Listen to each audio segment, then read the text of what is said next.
Artificial intelligence मतलब AI, ये शब्द आजकल हर तरफ सुनाई देता है ना। लेकिन जैसे जैसे हम इस टेक्नोलॉजी को समझ रहे हैं, एक बहुत बड़ा सवाल भी खड़ा हो रहा है। क्या ये इंसानी दिमाग की सबसे बड़ी जीत है या फिर हमारी सबसे बड़ी भूल? आइए इसी सवाल की गहराई में उतरते हैं। देखिए, एक जमाना था जब भाप के इंजन ने पूरी दुनिया का नक्शा ही बदल दिया था। आज वही काम आर्टिफिशियल इंटेलिजेंस कर रहा है। और ये कोई भविष्य की बात नहीं है, ये अभी हो रहा है, इसी पल। हमारे फोन से लेकर अस्पतालों तक हर जगह एआई ही तो है। और जैसे जैसे ये बदलाव आ रहा है, एक बहस भी छिड़ गई है कि ये जो इतनी पावरफुल टेक्नोलॉजी है, ये हमारे लिए एक गिफ्ट है, एक वरदान है, या फिर एक ऐसा खतरा जिसे शायद हम अभी पूरी तरह से समझ भी नहीं पाए हैं। तो इस पूरी बहस को ठीक से समझने के लिए सबसे पहले तो ये जानना होगा कि भाई ये एआई आखिर है क्या चीज। चलिए पहले इसे ही समझते हैं।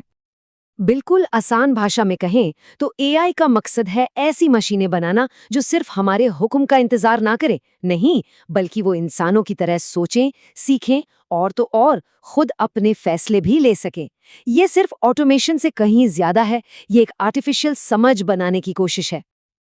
अच्छा, एआई के डेवलपमेंट को ना 3 लेवल्स में देखा जा सकता है। अभी हम सब पहले लेवल पर हैं, जिसे कहते हैं एएनआई। ये वो एआई है जो कोई एक खास काम कर सकता है, जैसे कि सिरी या एलेक्सा। अब साइंटिस्ट कोशिश कर रहे हैं एजीआई बनाने की, मतलब एक ऐसा एआई जो इंसान की तरह कोई भी काम सीख सके। लेकिन असली चिंता है तीसरे लेवल को लेकर, एएसआई। ये वो पॉइंट है जब मशीनें हमसे कहीं ज्यादा इंटेलिजेंट हो जाएंगी, और बस यहीं से इंसानियत के लिए सबसे बड़ा सवाल खड़ा हो जाता है। खतरों पर तो हम आएंगे ही, लेकिन उससे पहले जरा ये भी देख लें कि एआई हमारी जिंदगी को बेहतर कैसे बना रहा है। मतलब एक असिस्टेंट के तौर पर ये क्या-क्या कर रहा है। जरा सोच कर देखिए, आज एआई की वजह से क्या-क्या हो रहा है। हेल्थ केयर में डॉक्टरों को कैंसर जैसी बीमारियों का पता लगाने में मदद मिल रही है, वो भी अर्ली स्टेज में, जब इलाज सबसे ज्यादा असरदार होता है। एजुकेशन में हर स्टूडेंट को अपने हिसाब से पढ़ने का मौका मिल रहा है। नेटफ्लिक्स पर कौन सी फिल्म देखनी है से लेकर गूगल मैप्स पर कौन सा रास्ता लेना है, एआई एक अदृश्य असिस्टेंट की तरह हर रोज हर पल हमारी जिंदगी को आसान बना रहा है। लेकिन जैसा कि कहते हैं, हर सिक्के का दूसरा पहलू भी होता है। तो अब बात करते हैं उन सीरियस चैलेंजेस और खतरों की जो इस पावरफुल टेक्नोलॉजी के साथ जुड़े हैं।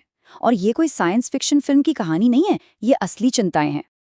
देखिए, एआई की सबसे बड़ी प्रॉब्लम यह है कि वो एथिक्स मतलब नैतिकता नहीं समझता। वो एक सुपर पावरफुल कैलकुलेटर जैसा है, बस डेटा और पैटर्न्स पे काम करता है। उसमें हम इंसानों की तरह सिंपैथी, दया या सही गलत का कोई सेंस नहीं है।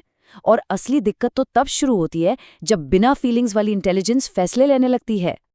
और इन दिक्कतों का सबसे पहला और सीधा असर कहाँ पड़ेगा? हमारी नौकरियों पर।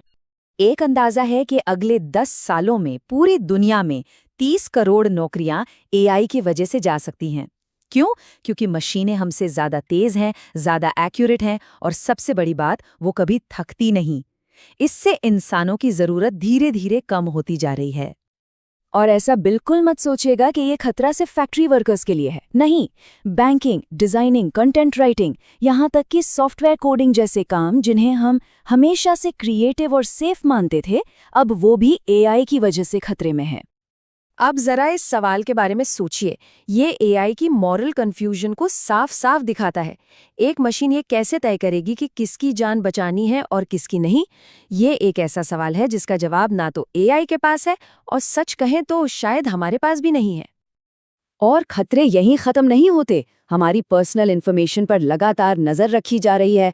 डीप फेक टेक्नोलॉजी का इस्तेमाल करके झूठी खबरें फैलाई जा रही हैं। और शायद सबसे डरावनी बात, ऐसे हथियार बन रहे हैं जो बिना इंसान के ऑर्डर के खुद फैसला ले सकते हैं। ये सारे खतरे बहुत तेजी से बढ़ रहे हैं। यहाँ तक कि स्टीफन हॉकिंग और एलन मस्क जैसे बड़े बड़े थिंकर्स ने भी वार्निंग दी थी। उनका साफ मानना था कि अगर एआई हमारे कंट्रोल से बाहर हो गया तो ये पूरी ह्यूमन सिविलाइजेशन के लिए, उसके एग्जिस्टेंस के लिए खतरा बन सकता है। और ये सारी बातें हमें सबसे बड़े डर की तरफ ले जाती हैं, जिसे कहते हैं एआई रिबेलियन।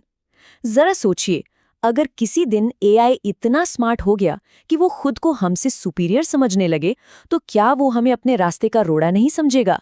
ये सुनने में किसी फिल्म की कहानी लगती है, पर कई एक्सपर्ट्स इसे एक रियल लॉन्ग टर्म पॉसिबिलिटी मानते हैं।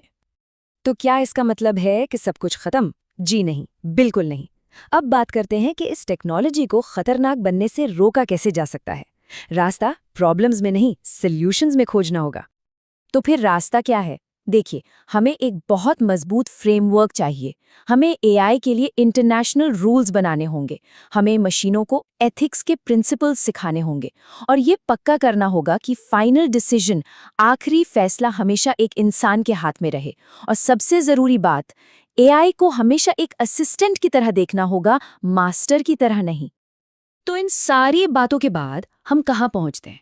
क्या ये लड़ाई इंसान और मशीन के बीच की है? शायद नहीं। तो आखिरकार एआई वरदान है या अभिशाप?